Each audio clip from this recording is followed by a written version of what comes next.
Baik, kita mulai ikhwan fillah. Ini saya live juga di FB ya.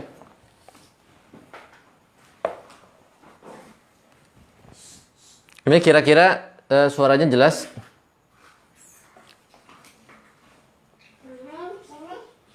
Baik, ini kira-kira suara saya jelas nggak? Coba cek satu.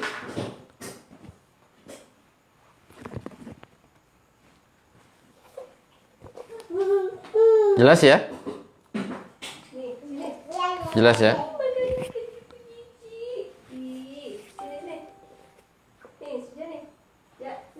Jelas ya?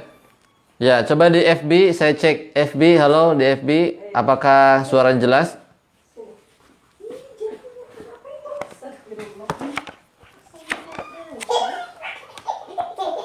Baik, kita mulai karena ini udah waktunya, udah jam 8:30 ya. Ini saya sengaja pakai laptop, ternyata nggak begitu buram ya. Kita mulai. Bismillahirrahmanirrahim. Assalamualaikum warahmatullahi wabarakatuh.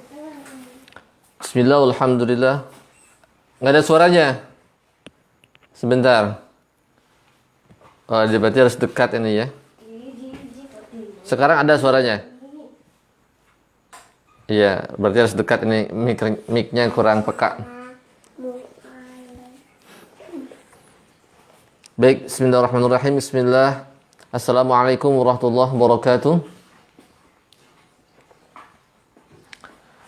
Bismillah, walhamdulillah, wassalatu wassalamu ala rasulillah wa ala alihi wa sahbihi wa man walah. Ashhadu an la ilaha illallah wahdahu la syarika lah. Wa ashhadu anna Muhammadan abduhu wa rasuluhu alladhi la nabiyya ba'dah. Allahumma salli ala sayyidina Muhammad wa ala ali sayyidina Muhammad.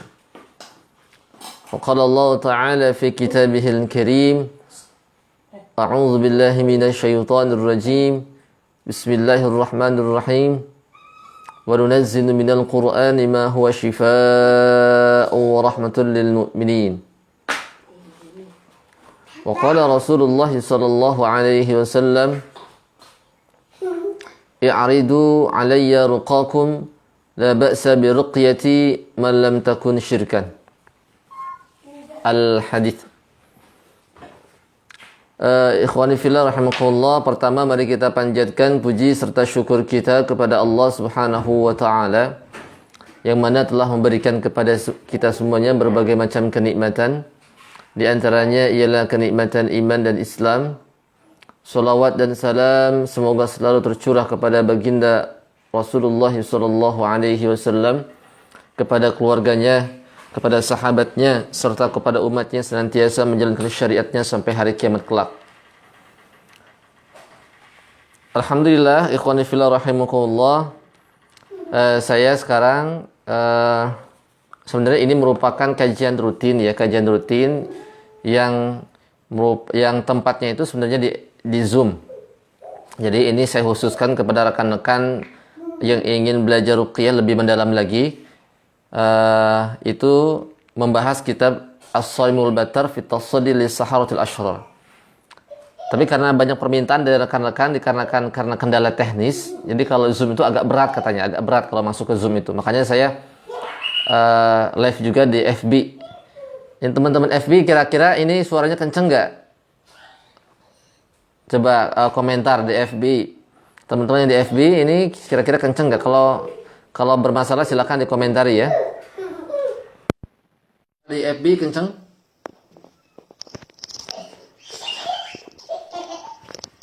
Takut nggak ada suaranya nih di FB. Ya.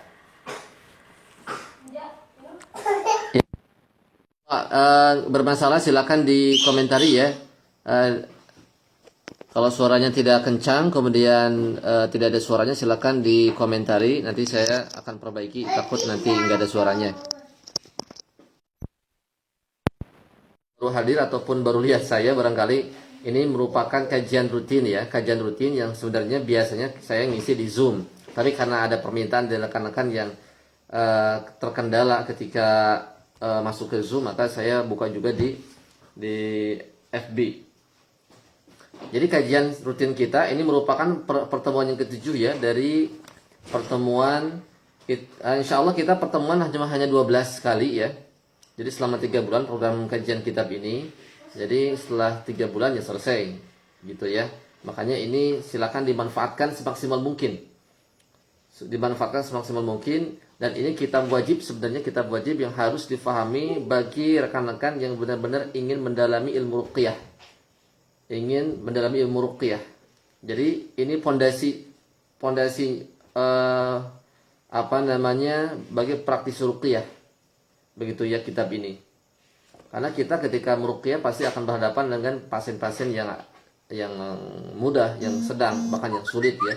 Jadi mesti kita harus pahami. Dan sangat cocok kitab ini ya.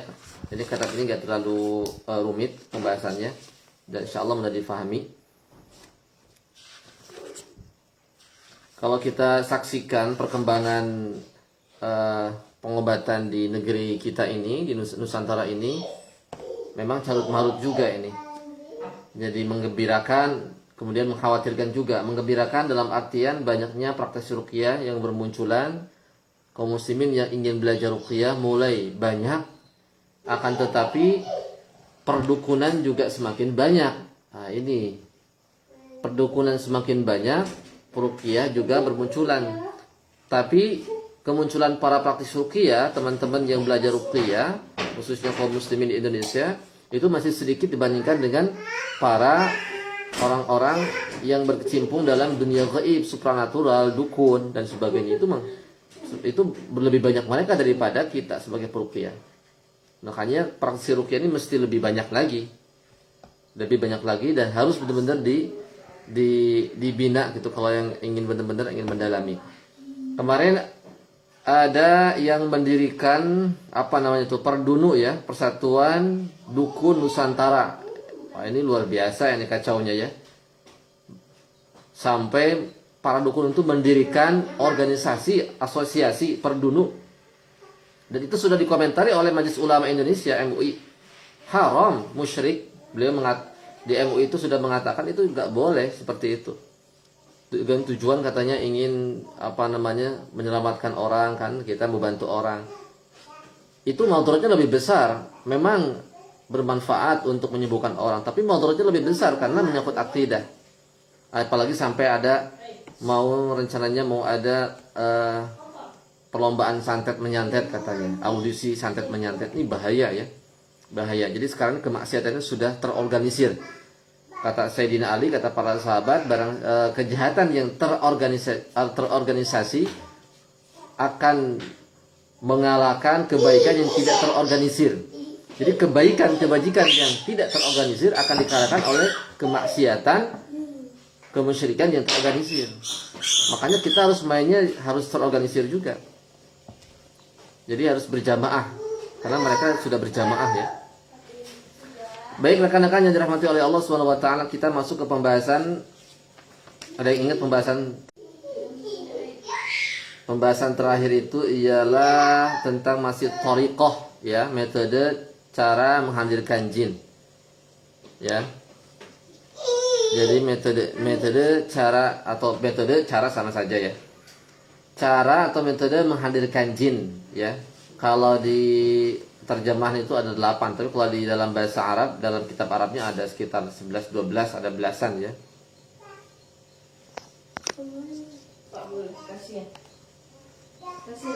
Kenapa nih suaranya? Jangan. Sini. Mohon maaf di FB jelas ya? Jelas ya? Takut nggak jelas nih. Tapi kok ada ehonya ya? Cek. Satu cek. Baik. Sekarang thariqatu al-khamisah, yaitu metode yang kelima, metode menghadirkan jin yang kelima. Metode menghadirkan jin yang kelima. Silakan yang buka kitabnya, yang bagi yang ada, kalau yang tidak ada silakan terjemahnya dibuka.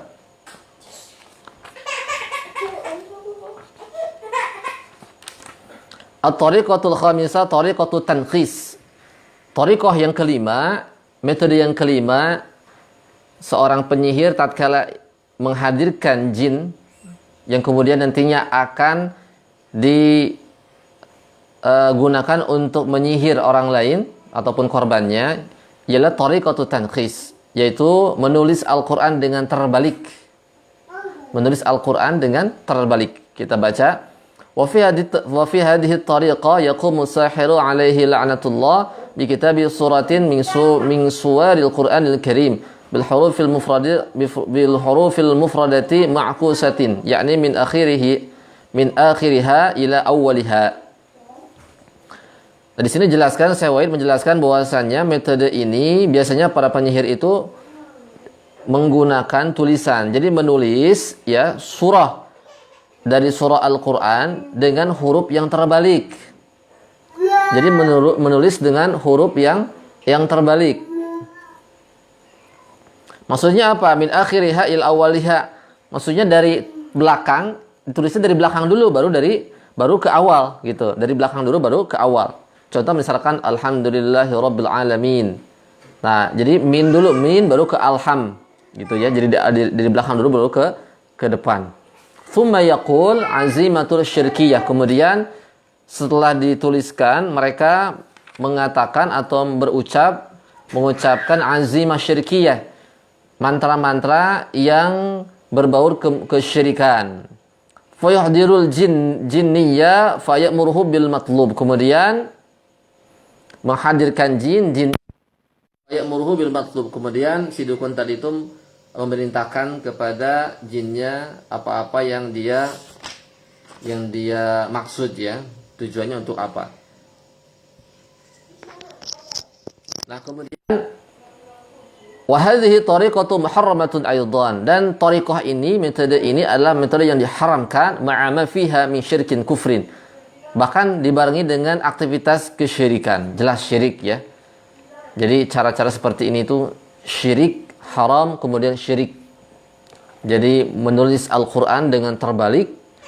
Setelah itu membacakan mantra-mantra yang di dalamnya mengandung unsur kesyirikan. Nah, ini adalah haram, tidak boleh ya. Tidak boleh. Kemudian thariqah yang keenam, at-tariqatu sadisa, tariqatu tanjim. Thariqah yang keenam yaitu thariqah metode para dukun tatkala menghadirkan jin untuk dijadikan pesuruh untuk melancarkan aktivitas sihirnya, yaitu menyembah bintang. Tanjim itu menyembah bintang dengan cara menyembah bintang. Wa hadhihi tariqatu tusamma aidan bir-rasad. Tariqah ini dinamakan juga dengan metode ar-rasad. Ar-rasad itu artinya memantau. Ar-rasad itu artinya memantau ya. Li'anna sahira yatarassadu tulu'a tanjim. Li'anna sahira yatarassadu tulu'a najmin muayyanin. Karena si penyihir ini memantau munculnya bintang yang ditentukan. Jadi kenapa disebut thariqah ar-rasad juga? Karena memang metode ini metode pemantauan. Jadi si bintang tertentu, bintang yang bukan semua bintang ya, tapi ada bintang-bintang tertentu yang dianggap yang mereka itu mempunyai ada unsur kekuatannya. Nah, itu dipantau oleh mereka.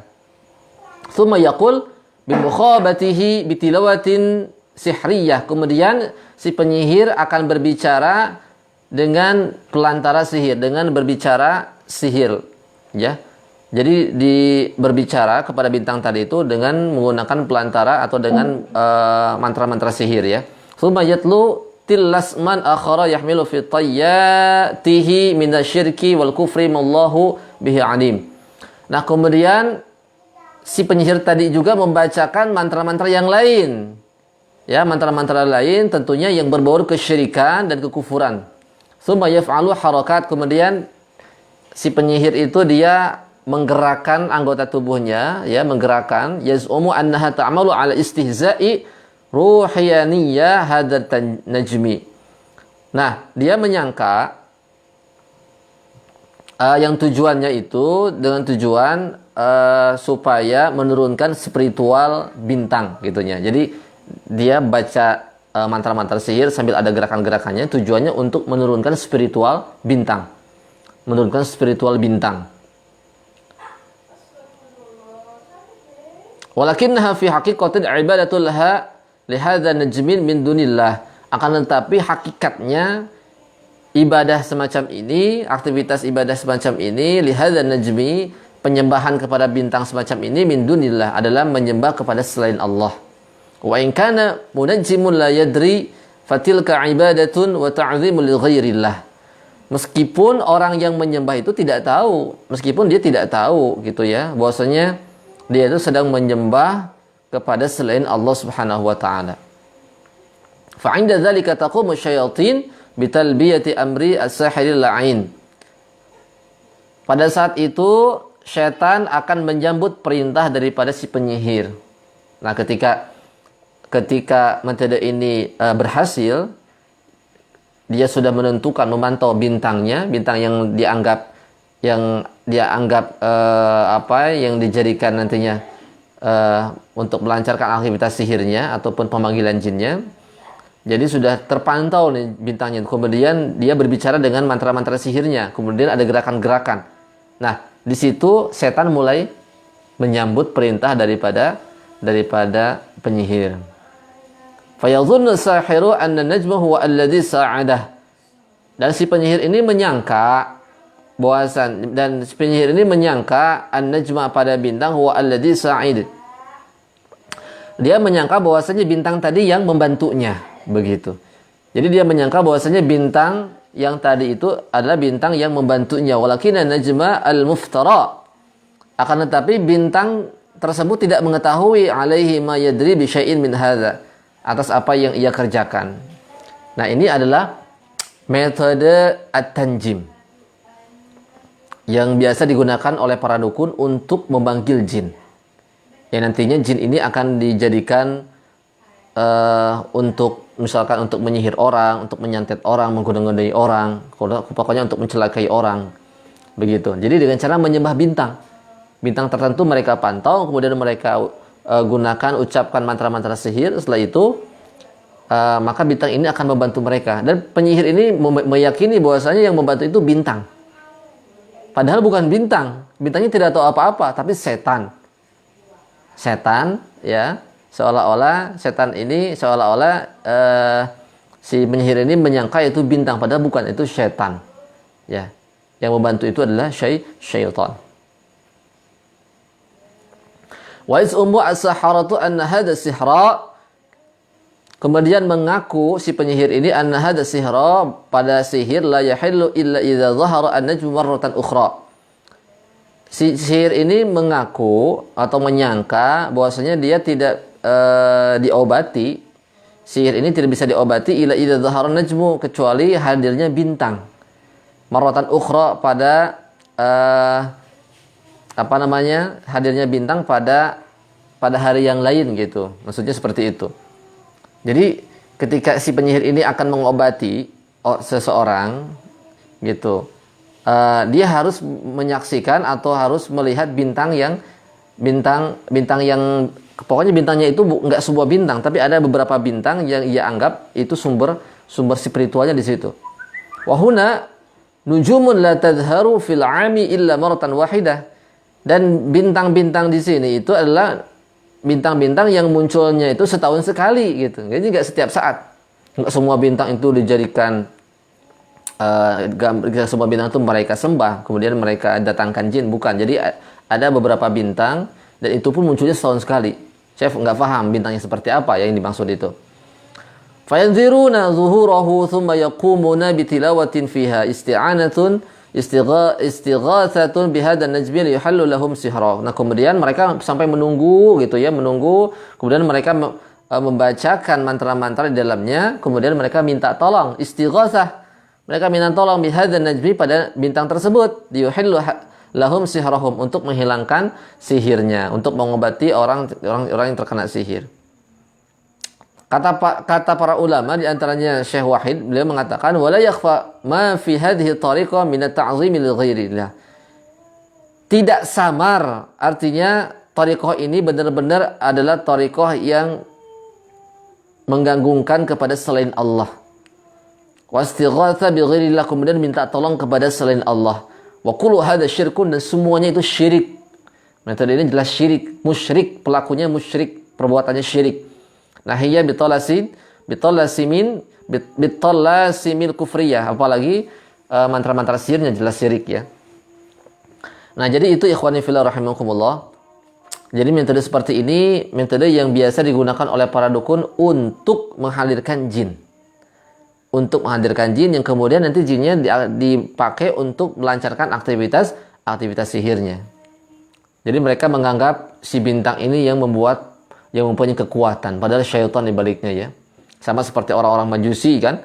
Orang-orang Majusi itu menyembah api ya, kemudian menyembah matahari. Nah, ini kalau penyihir ini mereka menyembah bintang dengan tujuan supaya si bintang ini menurunkan spiritualnya, menurunkan kekuatannya. Sampai sini ada yang mau ditanyakan? Silakan. Kalau nggak ada kita lanjutkan.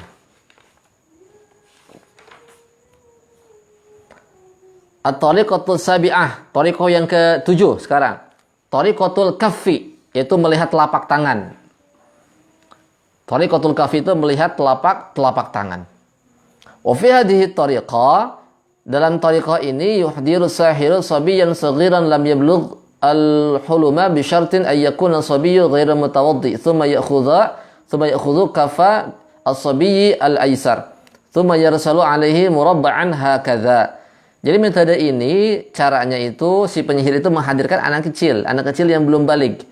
Anak kecil yang belum balik, kemudian anak kecil itu syaratnya nggak boleh dia berwudu. Nah, kemudian si anak kecil ini diambil telapak tangannya yang sebelah kiri. Tsumma yursalu alaihi murabba'an. Kemudian si penyihir ini menggambarkan pada telapak anak yang kecil tadi itu menggambar persegi. Jadi gini. Persegi, gitu kan? Set persegi gitu. Kemudian wa yaktubu haula hadzal murabbi, setelah menggambar persegi si penyihir ini, dia menulis di sekitar garisnya. Dia nulis di sekitar perseginya itu. Nulis apa? Tolasiman sihriyan. Itu menulis mantra-mantra sihir. Ini kalau digambarkan, saya nggak ada pulpen ya. Sebentar. Mana pulpennya ya? Lupa nggak bawa pulpen. Nah, ini ada. Sebentar ya.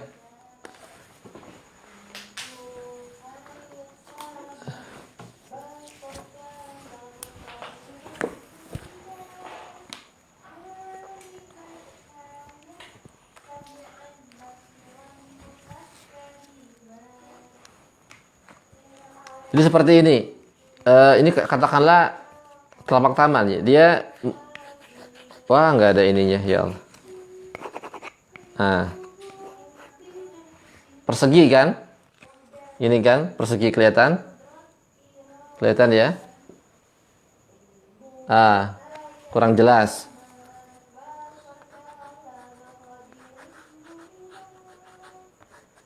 Nah, dia menggambarkan persegi di tangannya ini. Setelah gitu, di setiap baris itu wa taba'an tahtawi ala syirkin yaktubu hadhihi talasiman haulal murabbi min jihatil arba' thumma yad'u fi kalfi sabi. Nah, kemudian menuliskan mantra yang lain di sekitar yang persegi ini. Contoh seperti ini ya. Jadi menuliskan di sekitar ini, di sini, di sini, di sini, di sini ya, di sini, di sini. Jadi di persegi, berarti kan sisi kanan, sisi kiri, kemudian sisi atas, sisi bawah. Itu dituliskan mantra-mantra. Dituliskan mantra-mantra. Kemudian setelah itu, summa yad'u fi kafi sabiyya wa fi wasatil hadal murabba'. Nah, setelah dibentuk persegi, si tangan anak kecil itu dia udah digambarkan persegi, kemudian setiap persegi tadi, garis persegi tadi itu ada mantranya, dituliskan mantra. Nah, di tengah-tengahnya itu diletakkan zaitan berupa minyak, wa zahratan bunga razqa'a yang berwarna biru, auzatan wa hibron, kemudian atau minyak kemudian tinta berwarna biru. Tsumma yaktubu talasiman ukhra bi hurufi mufradatin ala waraqatil mustatilatin. Kemudian menuliskan mantra yang lain dengan huruf yang terbalik pada sebuah kertas persegi panjang. Tsumma da'u hadhil waraqah.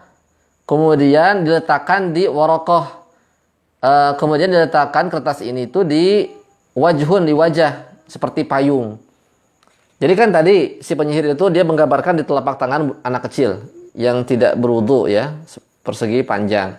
Di tengah-tengahnya diletakkan bunga, kemudian minyak dan bunga warna biru ya, atau minyak, tinta, kemudian warna biru. Setelah itu si penyihir dia menulis mantra sihir juga di kertas. Setelah itu ditempelkan di jidat atau di wajah di sini ya. Di wajah anak kecil. Begitu. Nah, kemudian wayar tadi fauqaha falan siwatan hatta tathbut. Kemudian si ini tuh diganjel pakai kolan su'a, pakai peci, pakai apa penutup ya, supaya dia tidak gini nih. Nah, seperti ini supaya tidak jatuh gitu. Li'anna al-jawa mudlimun. Tsumma yabda'u, mana ini kelewat nih. Nah, kemudian tsumma yughatta atiflu kulluhu bithubin tsaqil. Kemudian si anak kecil tadi itu ditutupi dengan baju yang berat gitu. Baju yang berat. Kemudian setelah seperti itu yakuna naziran fi kaffahi. Nah, setelah ditutup dengan baju, maka dia akan merasakan di tangan kirinya itu ada yang bergerak-gerak. Dia melihat ada yang bergerak-gerak. Tentunya ini pakai sihir ya.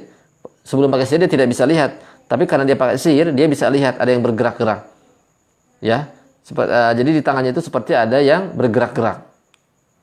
Nah, kemudian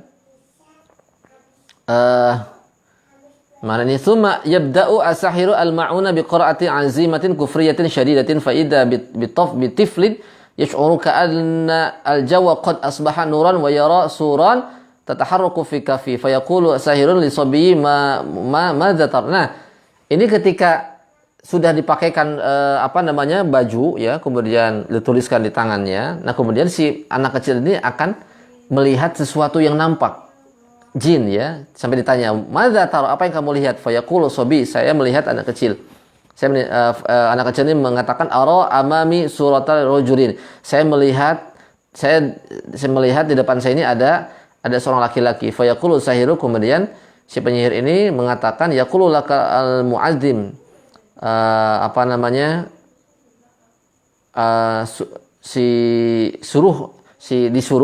Si anak kecil ini disuruh supaya si laki-laki ini supaya taat kepada si penyihir tadi ya. Nah, ini adalah cara untuk menghadirkan jin. Jadi ketika si anak kecil itu dikerudungin pakai baju berat, kemudian ditulisin tangannya, nanti jin itu akan hadir.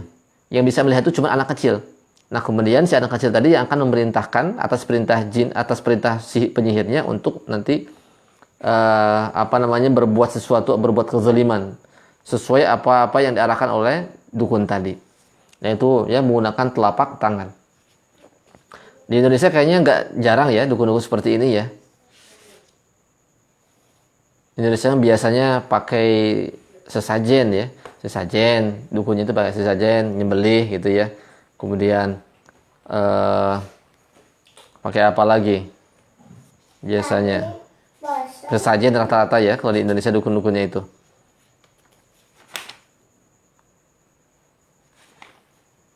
Nah, itu thariqah, metode dengan cara melihat telapak tangan. Metode dengan cara bukan meramal ya, ini beda lagi. Ini cara menghadirkan jin, salah satu cara untuk menghadirkan jin. Biasanya dukun seperti itu. Kita lanjut lagi, thariqatul tsamaniyah, thariqatul athar. Metode yang ke-8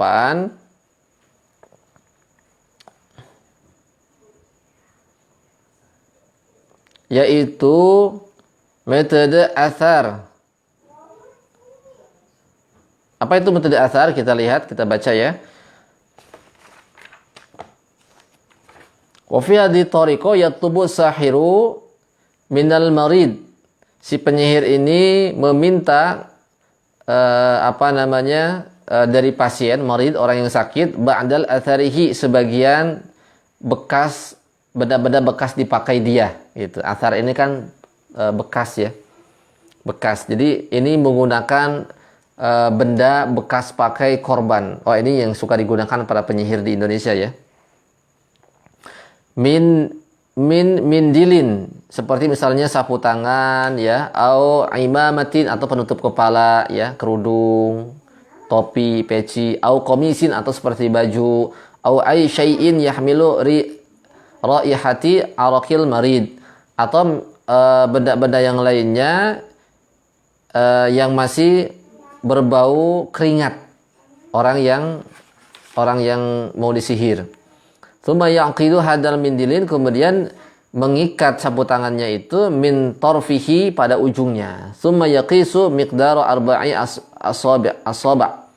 Kemudian mengukur dengan ukuran seperempat jari ya, empat jari ya, dengan ukuran 4 jari. Jadi si sapu tangan itu diikat ujungnya, kemudian diukur dengan ukuran 4 jari.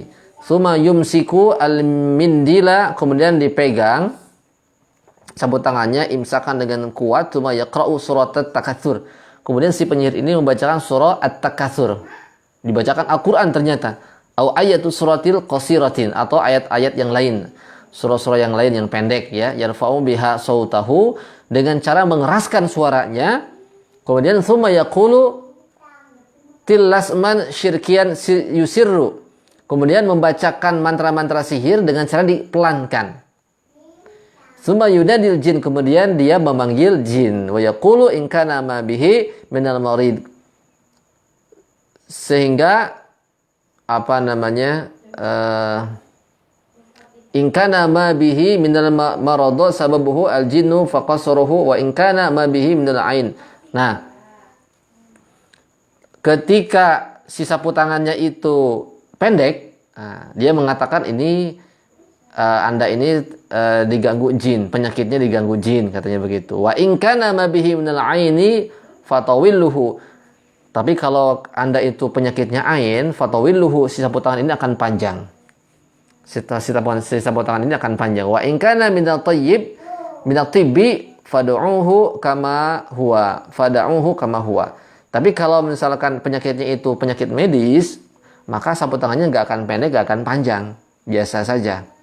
Tsumma yuqisuhu maratan ukhra, kemudian mengukurnya kembali. Wa in wajadahu qad tala an arba'in asba', kemudian mengukurnya lagi. Qala anta musabbaun bil aini, kamu ini penyakitnya ain, kata. Wa in kana qad qasara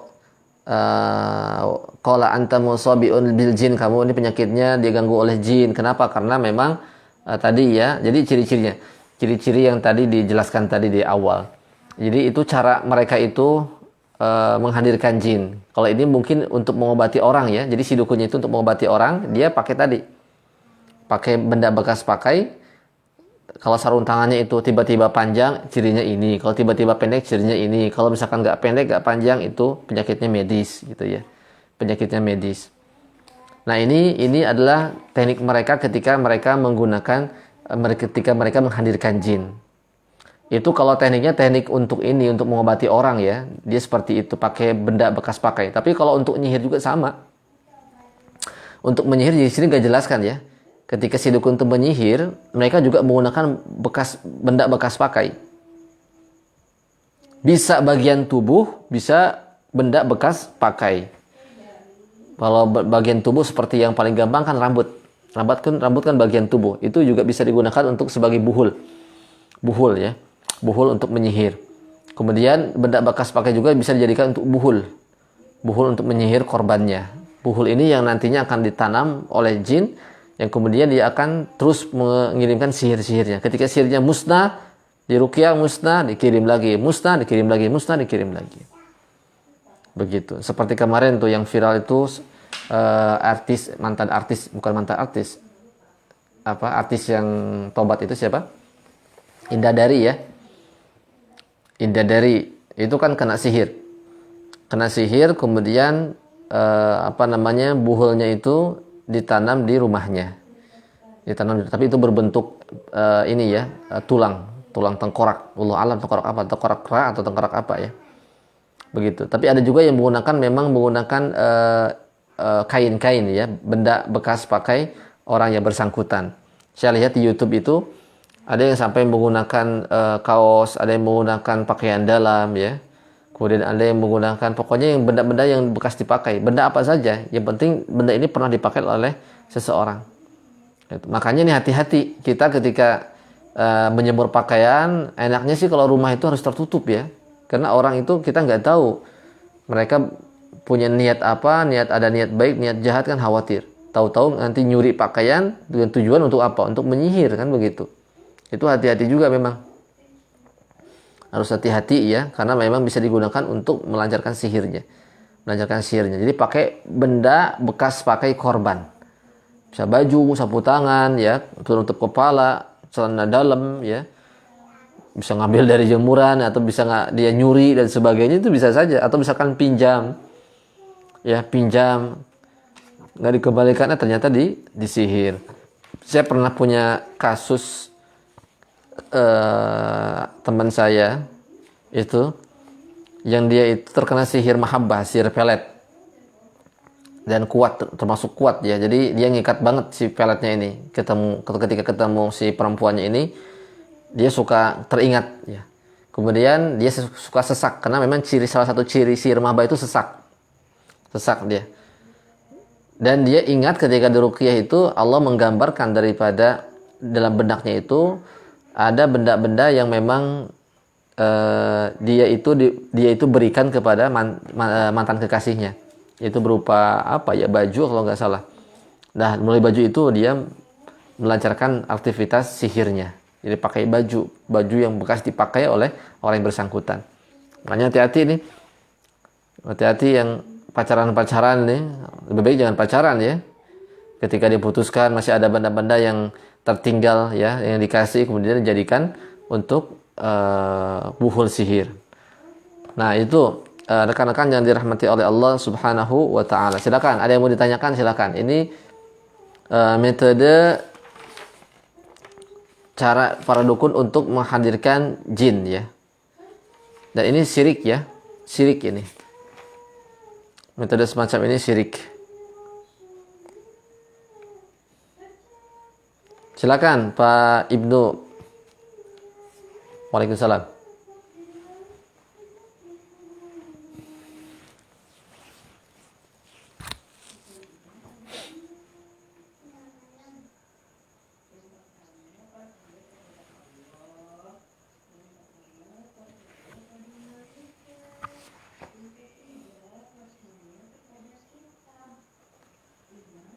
Ya. Mm, mm, mm, mm, mm.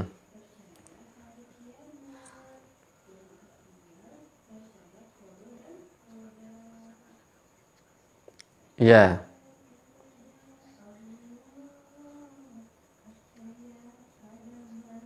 Mm, mm.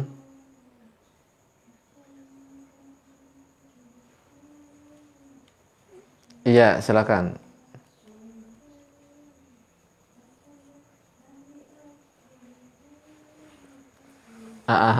Tidak berbesar tulangnya ya. Mm, mm, mm,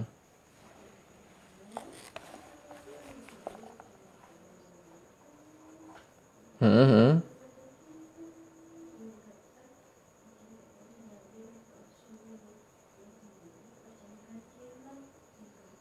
Mm, mm, mm.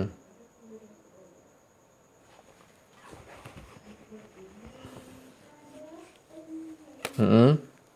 Tutup punggung ya.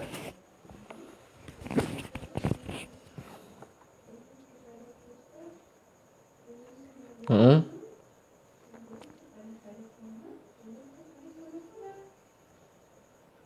Iya. Mm, mm. Terus ada dingin. Iya, betul.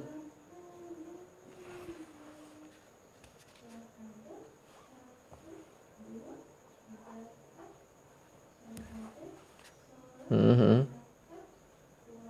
Mm,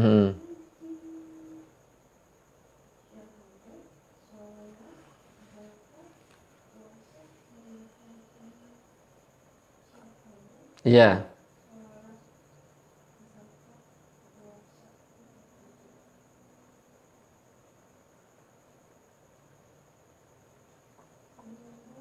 Mm-mm. Ya, kesurupan ya, kerasukan ya.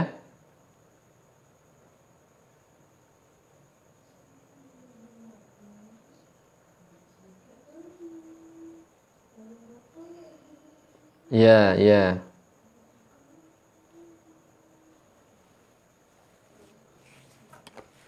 Mhm, mhm, mhm, mhm.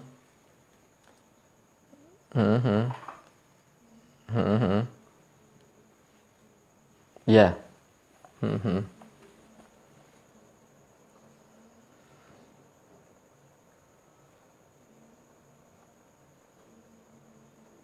mhm, mhm, mhm, mhm. Dokter, diagnosa dokter apa penyakitnya?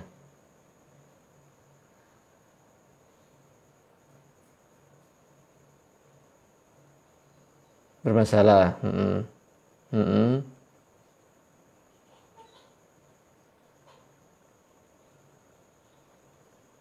mhm, mhm, mhm, mhm.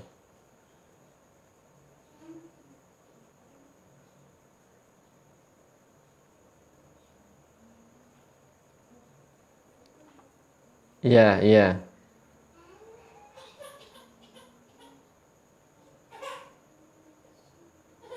Mhm, mhm, mhm.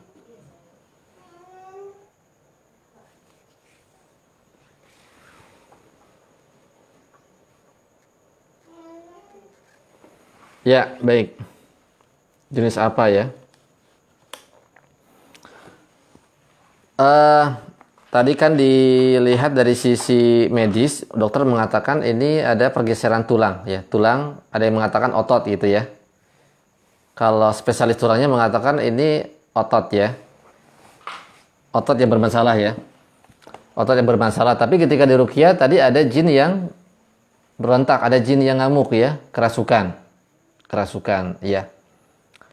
Ini apa namanya tidak bisa memastikan juga ya, tidak bisa memastikan kalau memang dokter juga kan mereka mempunyai standar dalam mendiagnosa kan.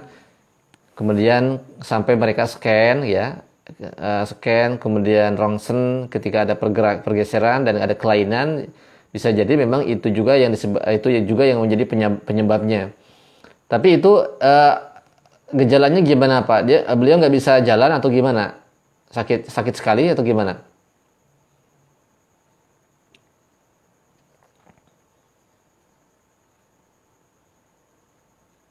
Mm-mm, mm-mm.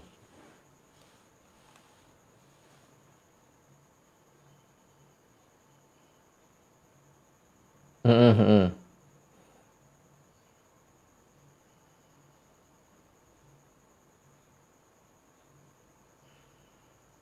Iya, iya. Pokoknya nggak normal lah jalannya ya.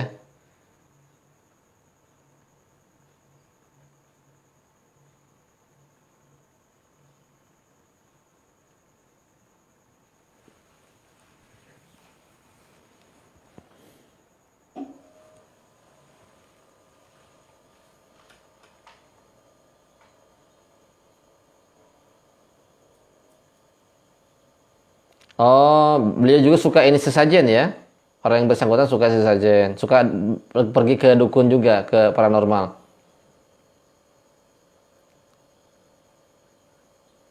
Iya, iya.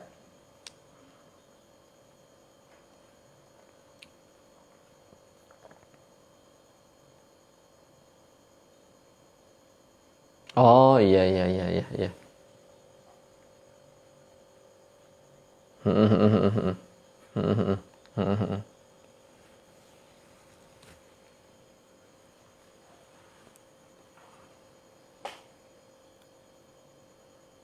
Merasa ringan ya?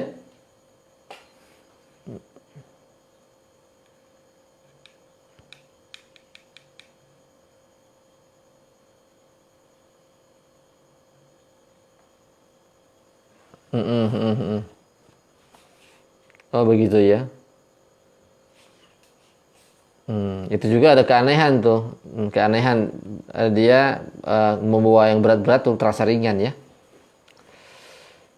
Ya, kalau pengalaman saya ketika meruqyah itu memang ada penyakit-penyakit yang disebabkan gangguan jin tapi terdeteksi juga oleh medis ya. Jadi ada penyakit asli dia dari jin, dari sihir, tapi terdeteksi oleh medis. Ada juga yang penyakit gangguan jin yang tidak terdeteksi dengan medis. Nah ini kalau misalkan dua-duanya bisa mendeteksi, sama ruqyah terdeteksi, sama medis terdeteksi. Nah ini kan mana yang betul? Yang betul itu adalah ketika dipakai pengobatan medis sama peruqyah, yang betul itu adalah ketika digunakan kedua-duanya, terus yang menyembuhkan itu yang betul. Nah, seperti contoh kasus ini ya, ini kasus saya, pasien saya udah saya share di FB itu pasiennya, termasuk saudara sendiri sih. Itu batu ginjal, batu pedu, dan kemudian setelah sama dokter itu di ronsen itu ada, di ronsen kan, itu kan pakai alat ya, berarti kan kalau pakai alat, zahir kelihatan, ya, kelihatan kan, batu pedu, batu ginjal. Itu besoknya mau dioperasi. Nah kemudian saya lagi ngaji waktu itu, udah telepon untuk meruqyah karena beliau ini nggak bisa tidur katanya, sakit, karena sakit banget sampai semalaman nggak bisa tidur. Saya ruqyah lewat telepon, kesurupan, ibunya ini kesurupan sampai ngamuk-ngamuk, nyakar-nyakar suaminya. Setelah di ruqyah itu nggak muntah sebenarnya, di ruqyah kesurupan, setelah di ruqyah itu bisa tidur nyenyak. Besoknya pas mau dioperasi kemudian dicek, batu pelunya udah hilang, batu ginjal udah hilang. Aneh ya, di ruqyah lewat telepon, batu ginjal, batu pedu udah hilang, padahal fix mau dioperasi besoknya. Nah setelah itu saya datang ke rumahnya, saya ruqyah. Itu muntah ya, di ruqyah itu muntah. Dan menurut saya, sesuai pengalaman saya dan menurut ilmu ruqyah ini, dia terkena sihir. Terkena sihir. Apakah sihir itu bisa memasukkan benda zahir ke dalam tubuh? Sangat bisa. Jadi sihir itu bisa menzahirkan, memasukkan benda yang zahir kayak paku ya, kemudian benda-benda semacam cincin, kemudian benda-benda aneh itu bisa masuk ke sini. Ya, masuk ke sini. Bisa juga dia dimasukkan cuman disembunyikan. Ada cuman sembunyi, nggak kelihatan. Nanti saya bahas ininya, contoh kasusnya. Ini kasus yang zahir, penyakitnya zahir, sama medis sudah ketahuan ini batu empedu, batu ginjal. Ternyata sihir itu. Dan hilangnya itu dengan ruqyah. Hilangnya dengan ruqyah. Nah, kemudian saya ruqyah, muntah, selesai sudah, sembuh. Tapi di 2 hari, 3 hari kemudian sakit lagi. Nah, saya sisir tuh di rumahnya karena saya mengira ini karena ada buhulnya. Di ruqyah, pakai istirsyad, minta penolongan kepada Allah. Ternyata ketemu buhulnya itu di ruang depan ya, berupa tanah dihancurkan, sembuh sampai sekarang, tidak ini lagi, tidak kumat lagi, tidak sakit lagi. Nah, itu bisa jadi seperti itu. Itu kasus Bapak ini bisa medis ya, karena kan medis juga memang mendiagnosa seperti itu. Bisa juga sihir atau jin karena ada gejala tadi kesurupan ya, apalagi sampai beliau ini gemar sesajen ke paranormal ya dan sebagainya. Nah itu kalau saran saya dua-duanya dipakai saja, pengobatan medis sama pengobatan ruqyah. Kalau misalkan sihir, jin sama ruqyah insya Allah clear. Gitu. Begitu Pak.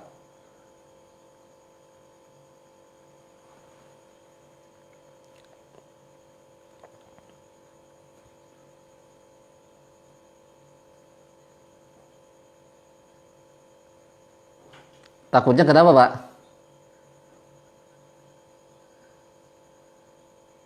Nah,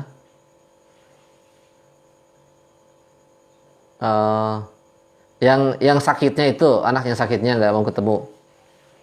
Hmm, hmm, hmm.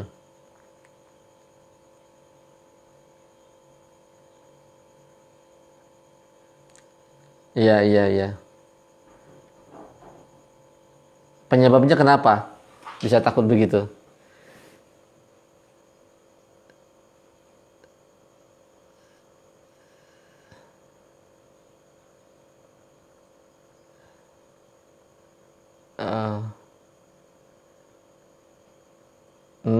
iya iya iya. Takut duluan ya. Siapa tahu jinnya ketakutan. Siapa siapa tahu jinnya ketakutan itu. Nggak ada sebab kan, nggak ada angin, nggak ada hujan, tiba-tiba takut. Ya kita sampaikan aja ke orang tuanya kita yakinkan. Coba pakai pengobatan ruqyah begitu.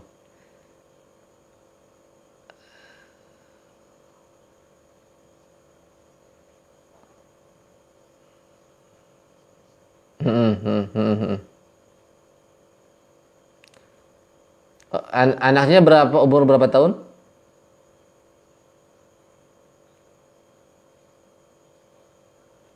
Oh, belum balik ya, Pak.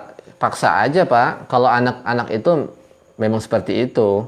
Dipaksa aja, yang penting orang tuanya mengizinkan. Saya juga pernah meruqyah anak kecil dalam keadaan nangis.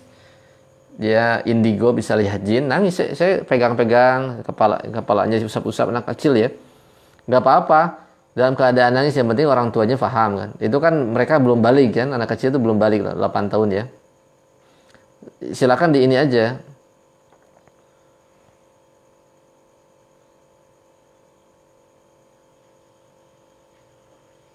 Iya, iya.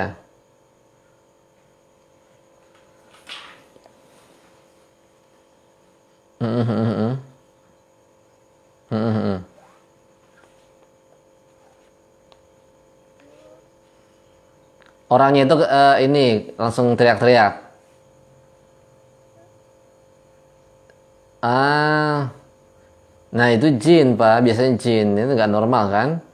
Di ruqyah nangis-nangis. Kalau orang normal di ruqyah biasa aja, nggak nangis-nangis. Kemungkinan itu ada gangguan jin, itu kerasukan itu. Itu selesaikan ruqyahnya.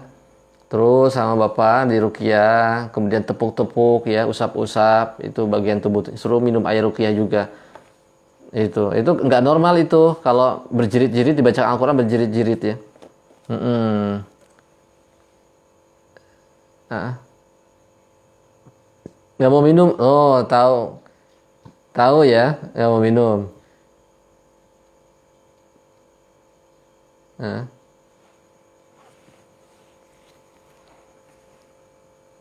mm, mm-mm. Iya, iya, iya. Ya, itu gejala kemungkinan besar gangguan jin ya. Nggak tahu apakah bisa jin nasab, bisa jin kiriman. Ditelusuri aja sama Pak Ibnu.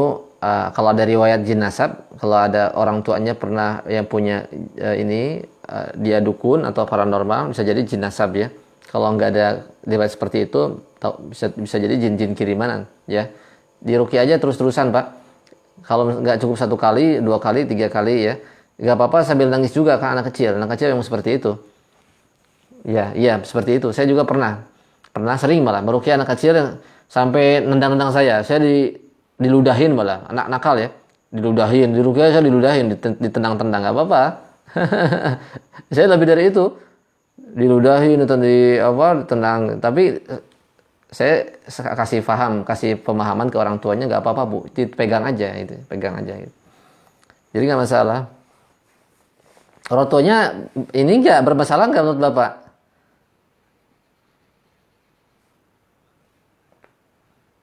Nah, coba ditawarkan aja di Ruqyah semuanya satu keluarga, nggak ada masalah. Ruqyah kan bukan hanya untuk orang sakit, orang sehat juga nggak apa-apa. Iya, begitu Pak ya? Ya, sama-sama Pak Ibnu. Yang lain, rekan-rekan, kita diskusi saja. Dari FB yang mau nanya silakan komentar saja ya, teman-teman dari FB. Silakan. Ini masih tentang masalah ya bebas lah kalau ingin bertanya silakan. Tapi ini pembahasannya tentang metode menghadirkan jin yang biasa dipakai oleh para dukun ya. Nah itu jadi kalau saya kasih sedikit pengalaman saya, jadi bisa jadi itu kalau memang ada gejala-gejala gangguan jin, kemudian gejala-gejala medis ya dua-duanya ditindak ya. Kalau misalkan gejalanya non medis ya pakai ruqyah. Seperti tadi kan ada kesurupan jelas. Ketika kesurupan mentalnya berubah ketika dibaca Al-Qur'an, nah itu kemungkinan besar adalah pengaruh jin. Masa ketika dibacakan tiba-tiba kerasukan, nah berarti kan itu udah jelas ya. Nah itu, jadi silakan kita sampaikan kepada orang yang bersangkutan, ya, kalau misalkan kerasukan mah ini solusinya ruqyah, medis nggak bisa, dokter nggak bisa untuk meruqyah, dokter nggak bisa untuk meruqyah.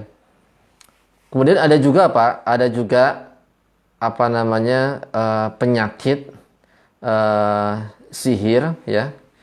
Kalau tadi kan kasusnya sihirnya itu berbentuk ya kelihatan, berbentuk batu empedu, batu ginjal. Ini saya pernah meruqyah sihirnya itu nggak kelihatan, dia berbentuk jarum tapi nggak kelihatan. Kok saya bisa memastikan itu jarum? Karena pada saat dicabut, ketika si orangnya itu dipegang sakit, kayak ditusuk.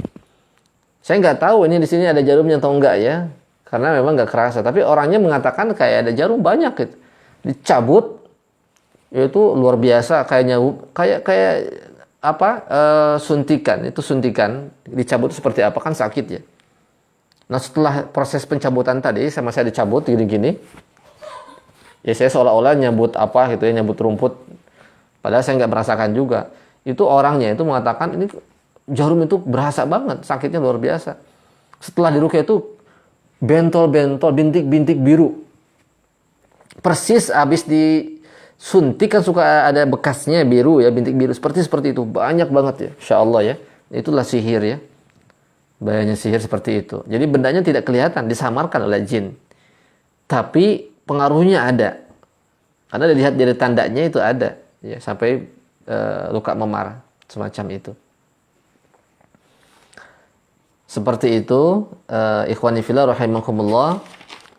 Jadi metode dengan cara bedak bekas pakai ini sudah masyhur di Indonesia, khususnya para paranormal, dukun-dukun ya, orang-orang pintar yang mereka hendak mengobati orang, kemudian hendak menyihir korbannya, mereka menggunakan benda bekas pakai. Mereka menggunakan benda bekas pakai. Mereka jadikan buhul. Besi benda tadi itu jadikan buhul, sapu tangan, baju, ya celana dalam, pakaian dalam itu jadikan buhul. Nah, buhul tadi ini kemudian nanti akan dibacakan mantra-mantra.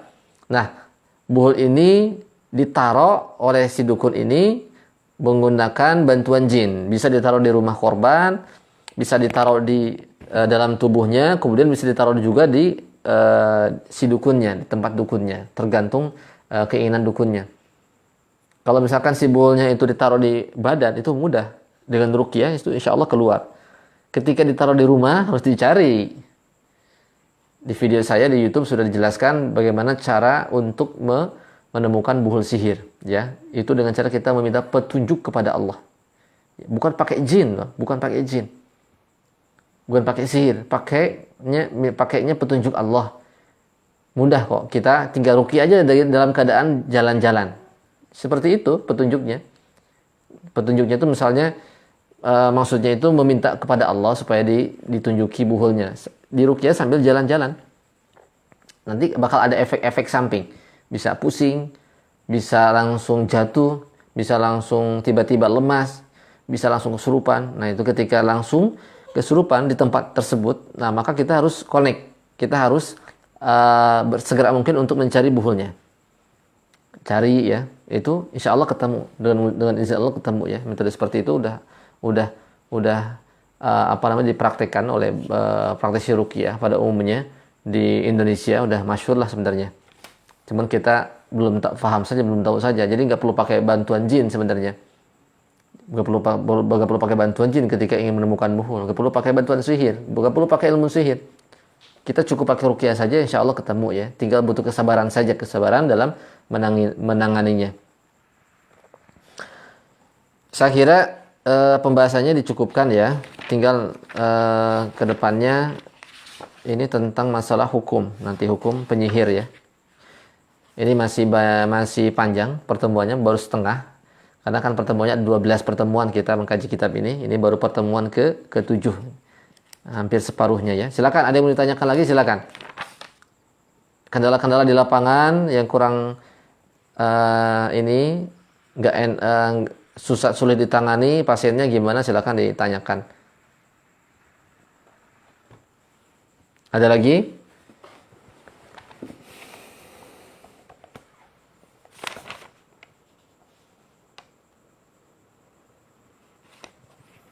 Jadi saya sering sampaikan ya ikhwan, sumber penyakit itu, khususnya penyakit-penyakit gaib, itu disebabkan oleh jin dan sihir. Ya. Jadi penyakit itu ada dua, penyakit zahir, ada penyakit gaib. Kalau penyakit zahir itu bisa masuk ke dalam kategori medis.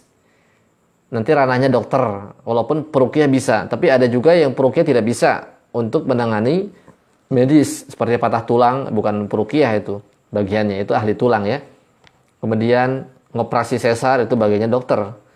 Kemudian membedah batang otak karena memang misalkan kecelakaan itu bagiannya dokter. Nggak setiap peruqyah bisa. Itu, tapi ada juga memang bisa diobati dengan cara ruqyah. Pusing, ya, kemudian serangan jantung, kanker bisa, itu pakai ruqyah. Walaupun nanti kalau tidak ada efek, tidak ada reaksi, kita juga harus mengkombinasikan dengan pengobatan medis, ya. Pengobatan medis. Saya pernah meruqyah anak kecil, seorang bayi, bayi yang divonis oleh dokter itu si ususnya itu harus dipotong dikarenakan ada kelainan usus. Nah, kemudian si bayi ini dipulangkan karena memang menunggu alat dari dokternya. Jadi ketika ingin dioperasi itu kan alatnya sulit. Nah, ditunggu dulu sambil menunggu, maka dipulangkan. Nah, dipulangkan itu saya ruqyah. Orang tuanya pakai obat-obatan herbal segala macam dilakukan, saya bantu dengan ruqyah. Ternyata Allah takdirkan sembuh melalui proses doa dari orang tuanya, kemudian menggunakan herbal plus ruqyah. Padahal kata dokter ini kelainan usus, mesti dipotong. Kemudian anusnya dibuatkan di perut. Kan ngeri ya. Bisa jadi ini ya faktor ar-ruqyah syar'iyyah. Ar-ruqyah syar'iyyah. Ya, itu tidak ada yang tidak mungkin. Tidak ada yang tidak mungkin. Kemudian ada juga penyakit-penyakit yang kategorinya medis ternyata bukan non medis, bukan medis, ada juga seperti itu. Kayak tadi kan saya ketika menangani ini batu ginjal, batu empedu, di rongsen ada, ternyata itu sihir.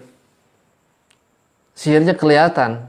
Sihirnya itu kelihatan, dizahirkan oleh si dukunnya itu. Ternyata itu sihir ya, ada seperti itu. Nah, itu makanya pentingnya si peruqyah itu di situ.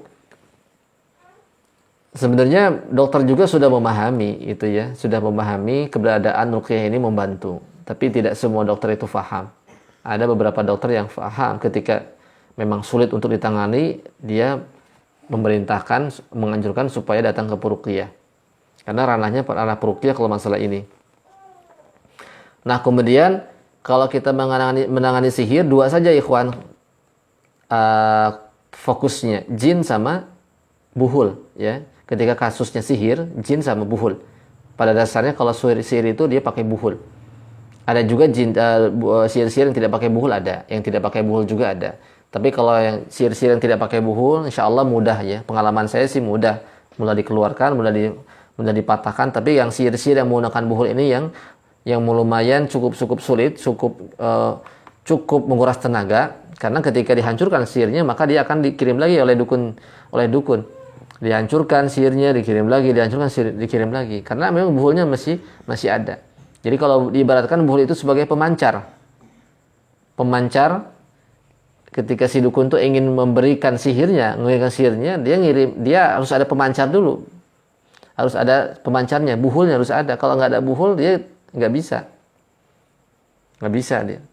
Jadi seolah-olah seperti kita ingin nonton TV, itu kan dikirimkan oleh apa? Oleh stasiun TV kan? Stasiun TV punya acaranya macam-macam. Nah, kemudian ingin dinikmati acaranya oleh masyarakat di tempat, maka dikirimkan. Harus ada alat untuk menerima sinyalnya, yaitu apa? Tiang TV sama pesawat televisi. Sama seperti itu. Ketika si TV ini ada, pesawat televisi ini ada, dan tiang TV-nya ada, maka acara-acara yang ada di stasiun TV itu bisa dikirimkan, kemudian bisa dinikmati, bisa ditonton oleh orang-orang yang ada di rumah. Gitu. Si dukun juga sama ketika mau melancarkan sihirnya, dia mesti ada penerima sihirnya, itu berupa buhul. Ketika buhul dipatahkan, maka akan patah, nggak bisa. Dia mengirimkan sihir, udah nggak ada buhulnya. Seperti halnya stasiun TV ketika ingin memberikan informasi kepada orang yang ada di rumah, dia nggak punya TV yang nggak bisa disaksikan, harus ada TV-nya dulu. Sama, si penyihir pun harus ada buhul dulu ketika ingin melancarkan sihir berikutnya, sihir yang kedua, ketiga, keempat, kelima dan sebagainya. Nah, ketika si buhulnya dipatahkan, dihancurkan, udah selesai. Apakah bisa dikembalikan? Insya Allah dengan izin Allah, karena doa seorang yang terzalimi bisa dikembalikan, ya, dikembalikan. Saya pernah mengembalikan sihirnya kepada si pemiliknya. Dengan cara apa? Dengan cara buhul, ya. Jadi kalau kita dapat buhul, rekan-rekan jangan dimusnahkan dulu. Kita minta kepada Allah, ya Allah ya Rabbul Alamin, supaya engkau mengembalikan sihirnya kepada pemiliknya dalam bentuk pelajaran. Ya. Kemudian dipegang saja sama si markinya, orang yang diruqyahnya dipegang. Biasanya panas, kalau dipegang itu panas. Si buhul kalau dipegang sama orang yang terkena sihir panas. Setelah dipegang, otomatis ini bakal nyambung. Ya kan? Nyambung ya, karena TV, antena, stasiun TV itu nyambung. Sama sihir juga. Ini ketika ibaratkan si buhul ini adalah pesawat televisi ya. Itu ketika dipegang sama orang yang kena sihirnya, dia akan nyambung. Nah, dengan ruqyah ini kita kendalikan buhulnya dengan cara apa? Dengan pakai apa? Dengan pakai bacaan ayat-ayat Al-Quran. Karena Al-Quran ini sifatnya fleksibel. Al-Quran itu ketika dibacakan untuk hidayah, maka akan bergetar. Ketika dibacakan untuk berzikir, akan lemas kita, akan mengingat Allah. Dibacakan untuk mengobati, akan terobati. Ketika dibacakan untuk membakar, akan membakar. Ketika dibacakan, kemudian minta kepada Allah untuk dihubungkan kepada si penyihir, akan terhubung.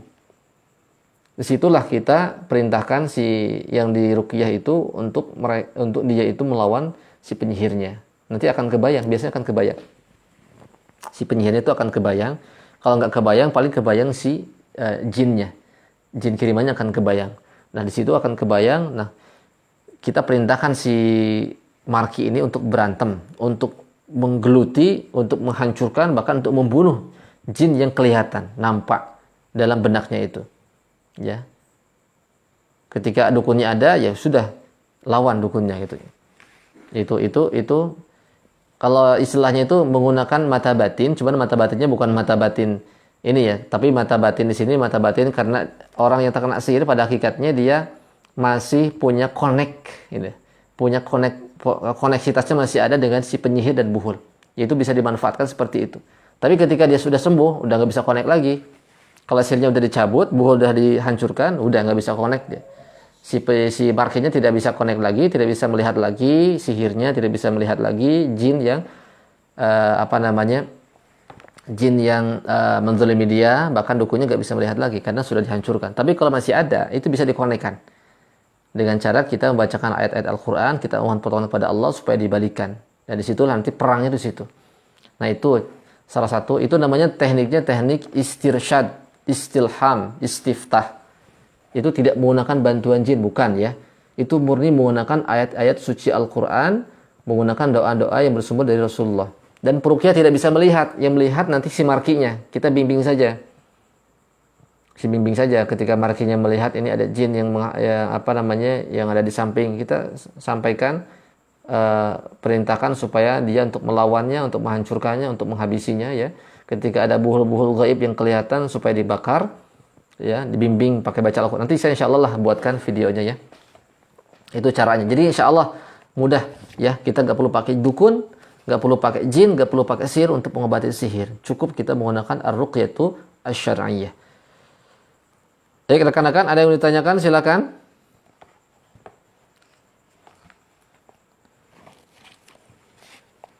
Jangan-jangan khusyuk nih. Saking khusyuknya ngantuk gitu ya.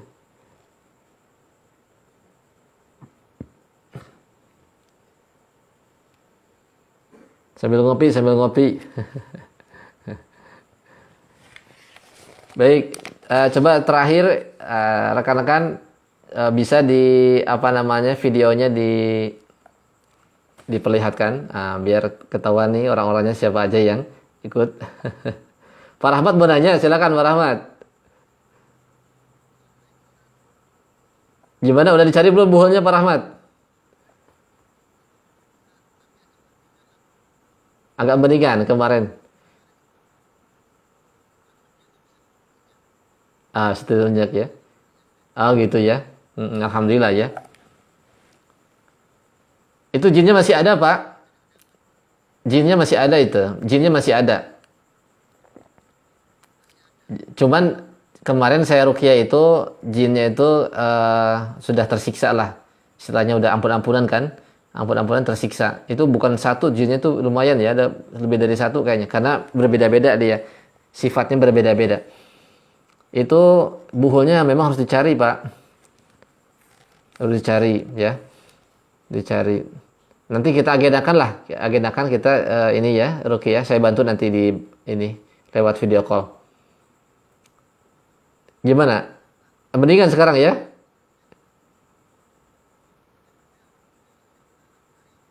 Ah, agak enak ya? Alhamdulillah.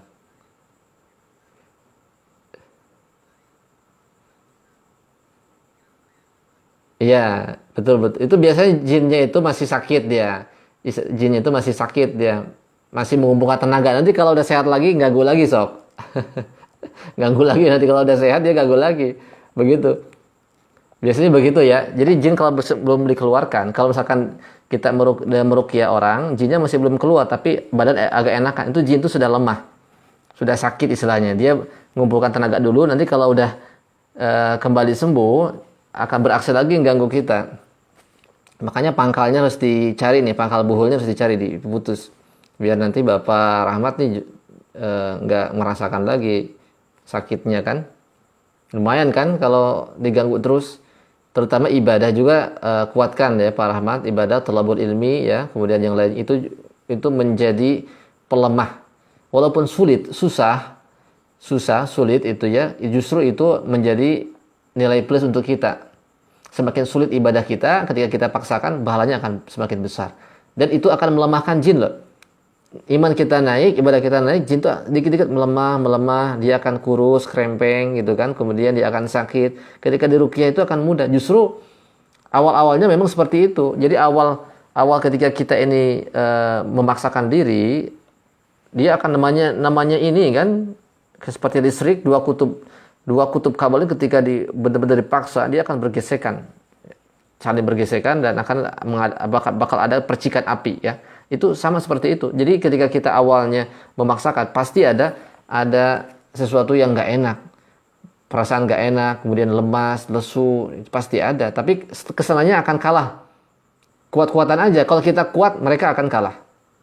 Ya, walaupun nggak keluar, setidaknya mereka akan terbelenggu. Nah itu. Saya juga pernah punya kasus. Sampai saat ini saya ada pasien yang terkena sihir mahabbah, kuat banget ya. Sihir mahabbahnya kuat. Itu tidak bisa dikeluarkan jinnya karena memang buhulnya belum ketemu. Tapi bisa dilemahkan. Dilemahkan dengan cara apa? Dinasehati, suruh nikah, dinasehati, kemudian diperkenceng ibadahnya. Itu udah nggak mengganggu. Mengganggu pun nggak separah awal-awal kan. Gitu. Jadi bisa dilemahkan. Walaupun ada di tubuh kita, itu bisa dilemahkan. Dengan cara ibadah yang kenceng, kemudian ketakwaannya dinaikkan. Insya Allah akan melemah ya. Untuk keluar supaya total itu memang buhul. Kuncinya buhul. Buhulnya harus dimusnahkan. Kenapa Pak Rahmat? Silakan. Ada lagi?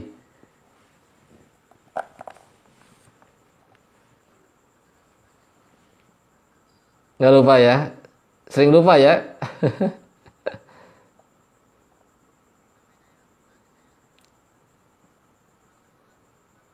Iya, iya. Iya, alhamdulillah ya. Dulu lupa terus ya. Nah, dulu lupa terus gitu. Ya, alhamdulillah, alhamdulillah. Nanti kita agendakan Pak ya. Kita agendakan nanti ruqyah ini kita cari buhul ya. Insya Allah nanti saya bantulah.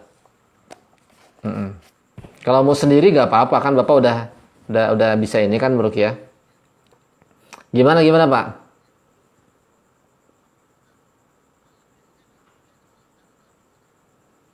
Selalu nangis.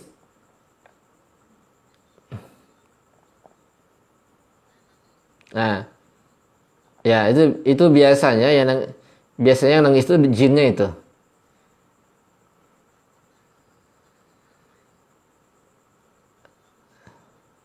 Ah, ah, ah, ah. Coba kita madruker. Biasanya itu jinnya yang kesakitan. Kalau jin nangis, kita akan menangis. Jin sakit, kita akan sakit. Kalau ingin menebak sihir, dilihat dari sisi penyakitnya, Pak. Kan ada sihir yang untuk membunuh, untuk menceraikan, untuk menghilangkan, untuk memisahkan, untuk menghalangi, kan begitu. Kalau sihir membunuh, untuk tujuannya membunuh, kita pasti ada yang sakit. Anggota tubuh itu pasti ada yang sakit, ya. Bisa perutnya kembung, kemudian ada yang luka-luka, ya, sobekan, dan itu sihir-sihir untuk membunuh, untuk mencacadi. Kalau tipe-tipe sihir mahabbah, dia nyerangnya ke perasaan. Perasaan kita berbeda enggak? Bencinya berlebih, kemudian cintanya berlebih. Kalau enggak normal perasaannya, bapernya luar biasa, itu bisa jadi sihirnya mengenai ini hati, mahabbah. Ya, kalau untuk cinta, ya, kalau cinta itu kan mahabbah, cintanya berlebih, meledak-ledak. Sampai inginnya itu hubungan intim terus, ya. Atau misalkan inginnya berzina, itu sihir mahabbah. Kalau sihir perceraian, pemisah, itu juga sama. Dia nyerangnya hati. Jadi sihir itu, si jin itu menimbulkan kebencian dalam hatinya. Pasti ada bedanya, Pak. Kalau yang normal bisa dikontrol, tapi kalau ada sihir nggak bisa terkontrol. Walaupun masalahnya sepele, itu menjadi besar. Itu ada sihirnya. Ada sihir, ya. Kalau mani penghalang itu dia ke pandangan. Kita kalau melihat orang lain jelek gitu, ya, padahal ganteng, padahal cantik, itu mani. Seolah-olah dekat padahal jauh, itu mani, itu pandangan. Itu aja untuk membedakan, ya. Membedakan kalau sihir, ya. Kalau jin mah 4 kan. Ada jin kiriman, jin nasab, jin peliharaan, kemudian jin-jin biasa. Kalau jin nasab pasti ada buhul-buhul ataupun jimat-jimat yang dipakai atau ada warisan. Kalau jin kiriman, dia sulit untuk dikeluarkan. Itu pasti ada buhulnya itu. Sepaket. Kalau jin kiriman itu sepaket dengan sihir. Ya. Biasanya kalau jin kiriman dulu itu sepaket dengan sihir. Biasanya seperti itu. Kalau jin-jin biasa, jin-jin yang lewat. Kita lagi diam ketempelan, ya, tahu-tahu. Itu kan jin-jin, ya, iseng aja. Jin seperti itu insya Allah mudah untuk dipatahkan. Karena dia tidak terikat dengan buhul dan sihir. Itu aja, Pak, ya. Ya, baik, karena ini udah mau jam 10, ya. Udah mau melebihi waktu yang telah disepakati. Takut nanti teman-teman mau istirahat, ya.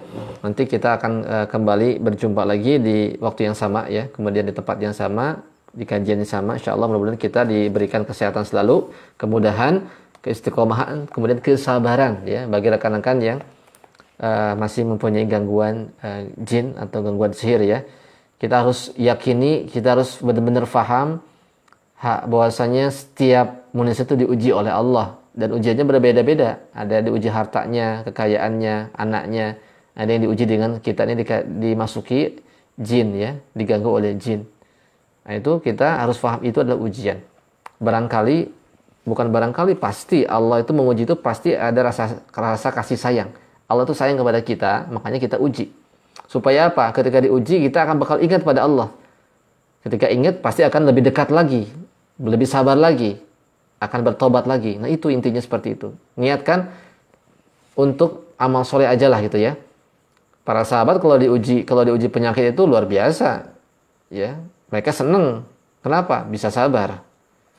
Sampai-sampai dikatakan sama, kalau ingin, kata sahabat, kalau ditimpa penyakit sama tidak ditimpa penyakit, lebih ditimpa penyakit. Kenapa? Karena banyak pahalanya.